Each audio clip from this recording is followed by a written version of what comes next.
আমারটা চান্দা জায়গা লইব তার বাপের জায়গায় না তার বাপের কোনো জায়গা আছে না। শ্রীপুর উপজেলাতে বাড়ি নির্মাণকে কেন্দ্র করে চাঁদা দাবি ও হামলার অভিযোগ উঠেছে স্থানীয় কয়েকজনের বিরুদ্ধে। এই ঘটনায় ভুক্তভোগী মোহাম্মদ সাইফুল ইসলাম শ্রীপুর থানায় একটি লিখিত অভিযোগ দায়ের করেছেন। অভিযোগ সূত্রে জানা যায়, উপজেলার দক্ষিণ ভাংহাটি গ্রামের বাসিন্দা মোহাম্মদ সাইফুল ইসলাম 43 নং শ্রীপুর মৌজার SA দাগ 1206 এবং RS দাগ 6452 নম্বরের 34% পৈতৃক জমির অবৈধ মালিক। তিনি নিয়মিত ভূমি উন্নয়ন কর পরিশোধ করে দীর্ঘদিন ধরে জমিটি ভোগ দখল করে আসছেন। সম্প্রতি তিনি নিজ বাড়িতে বাড়ি নির্মাণ কাজ শুরু করলে একই গ্রামের মৃত গিয়াস উদ্দিন খানের ছেলে মোহাম্মদ মোতার হোসেন খান ও দেলোয়ার হোসেন খান তার কাছ থেকে 10 লক্ষ টাকা চাঁদা দাবি করেন বলে অভিযোগে উল্লেখ করা হয়েছে। চাঁদা দিতে অস্বীকৃতি জানালে অভিযুক্তরা তাকে বিভিন্নভাবে হুমকি ও হয়রানি করতে থাকে। লিখিত অভিযোগে আরো বলা হয়, গত 15 ফেব্রুয়ারি 2026 সকাল আনুমানিক 10টার দিকে অভিযুক্ত দুজন সহ অজ্ঞাতনামা আরো 5-6 জন দেশীয় অস্ত্রে সজ্জিত হয়ে নির্মাণাধীন বাড়িতে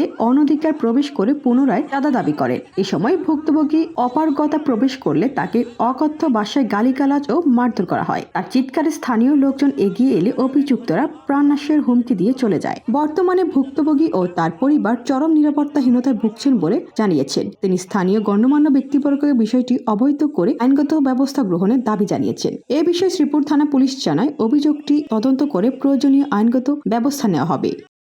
তাদেরকেও মারধর করে, লাঠি দিয়ে মারধর করে এবং আমার কাছে, আমি ব্যবসা করি, আমার ব্যবসার যে 2 লক্ষ টাকা ছিল এটাও নিয়ে যায় ওরা চিন্তাই করে।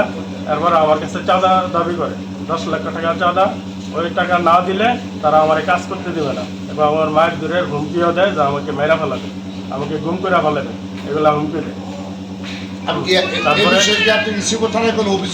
এই বিষয়ে আমি পূর্বেই শ্রীপুর থানায় আমি একটা জিডি করে রাখছি, জিডি করে রয়েছে এবং আমি থানার ওসি সাহেবকেও জানাইছি।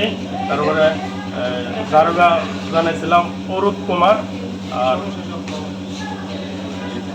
সাখাওয়াত চাঁদ, অরূপ কুমার আর সাখাওয়াত চাঁদ, ওনাদেরকেও আমি জানাইছি, বিষয়টা অবগত করি।